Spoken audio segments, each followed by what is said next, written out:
I lost a deal today. Use that to your advantage. I just feel especially fortunate. Time management. Welcome to the video. It's 5:21 a.m. Let's go work out.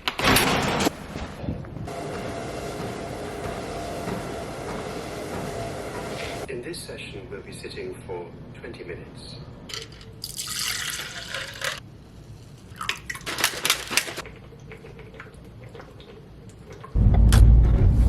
Absolutely frigid cold in Texas today. This is a good thing.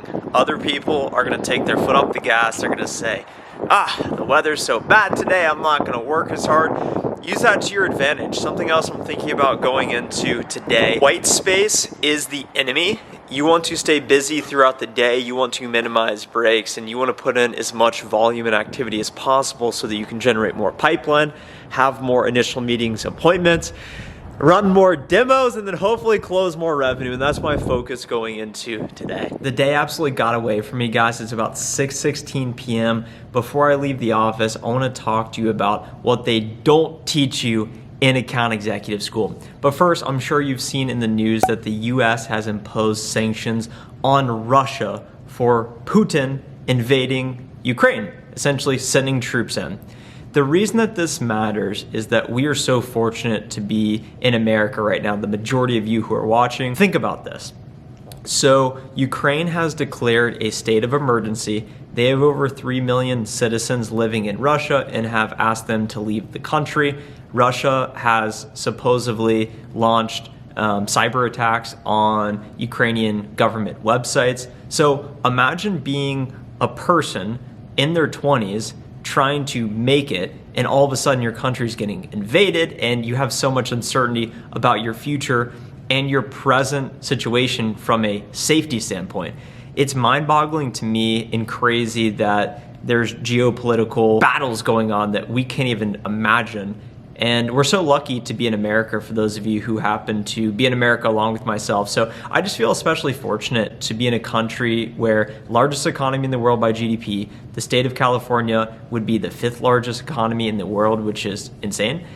So we have so much opportunity here, so let's make the most of it. We can absolutely do anything we want in life. We can have as much as we possibly want, so let's go make it happen. And that's really just an extra little motivation to keep me going in times in the evening when I want to go home and eat dinner, but I'm going to keep grinding, keep pushing the pace.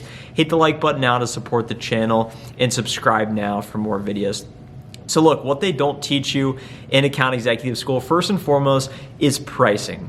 Pricing is incredibly abstract. Whenever you're selling a solution such as software, it's hard to quantify, so you don't really know how to price it. So when pricing your software solution, I have a note posted on my desk and it says, think bigger on price. It's not your money, don't feel bad. Always go big on price. Historically, as a ramping account executive, I always price towards the low end price. And typically there's a list price. List price is the highest you should go. Low end is lowest you should go. Ideally, you land somewhere in the middle, hopefully closer to list price. I usually start the lower end because I'm trying to sell deals quick, shorten my deal cycles. But if I were to just add an extra $1,000 on every deal I sold last year, that would be tens of thousands, if not hundreds of thousands of extra dollars. So don't feel bad on price. Always think big and use that as a rule of thumb in your pricing.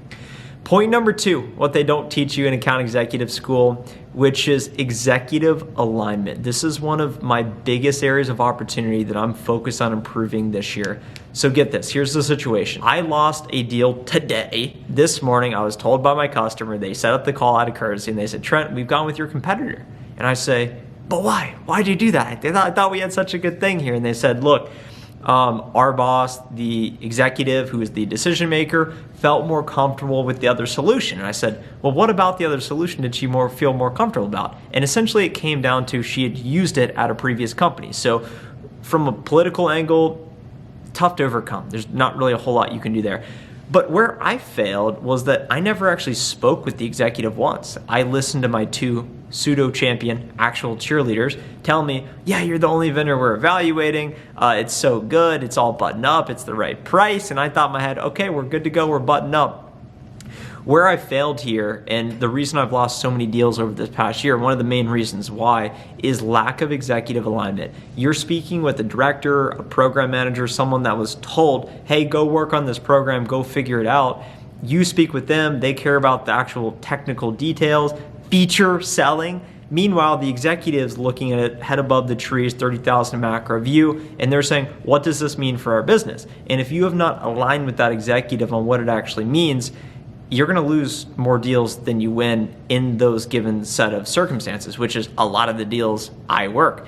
So it's really frustrating. And what I'm doing to try and combat this strategy is that I am being more deliberate with my multi-threading. So if I speak with a director, I try and then relay the message, not necessarily with a call to action, but relay what I learned to the executive in the hopes that they say, yeah, okay, that makes sense, let's do it. Ultimately, the takeaway here is that you can only focus on what's in your control, and that's ultimately all that matters at the end of the day. The final thing they do not teach you in account executive school is time management. This is one of the things I struggle with the most. Going back to the beginning of the video, white space is your enemy.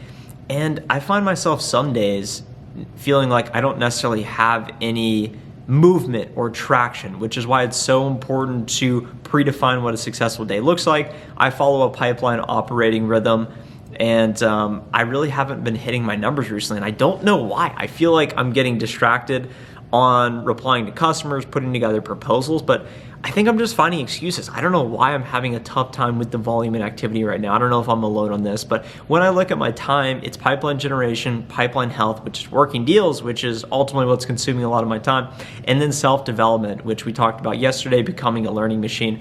Ultimately, from a time management standpoint, it's up to you to put first the right things first. So think about what are the activities that get you closer to your goals, whether it's generating more pipeline, closing more revenue. So someone just reached out to me today from our internal support team asking if they could interview me to learn about deficiencies in the process. He said it would take 45 minutes to an hour, and I'm like, you can't do this in 10 minutes? I thought in my head. And then I said, no, I can't commit to that. That's an hour that takes away from my ability to sell. I just can't commit to it. So be ruthless with your time and figure out what are the activities that matter most. And if you're an SDR, I was speaking with an SDR today, he's like, how much time do you spend prospecting? And I threw out an arbitrary number that doesn't matter. But ultimately, as an SDR, and a lot of people recently have been asking me, and this is a tangent here, have been saying, how's your month going? How's your quarter shaping up? How's your year going? And my response is always, it's going well, it's going good. It's like, what is the answer? It's going superbly well. Oh no, it's going terrible. I feel like it's like, it's going okay. I don't know, how is yours? In sales, the challenge is it takes time. As an SDR, you're used to immediate gratification in a way, set up a meeting, opportunity converts, qualified, on to the next one, just like that. Whereas as an account executive, you may not close a deal for 3 weeks and you're sitting here saying, I'm starting to have doubt, maybe I lessened my number. And you never can lessen your targets, never lessen your targets, always set your target high and go for it, just like how you do with pricing. And that's how I'm trying to stay consistent. I'm still writing down my goals, and we're gonna take it a day at a time. Never get too high, never get too low. We're just moving forward. If you got value out of today's video, hit the like button below, subscribe to the channel, comment for the algorithm. Come on, guys, I wanna hear from you. I always read them, I try to reply to the best of my ability. Connect with me on LinkedIn, follow me on TikTok.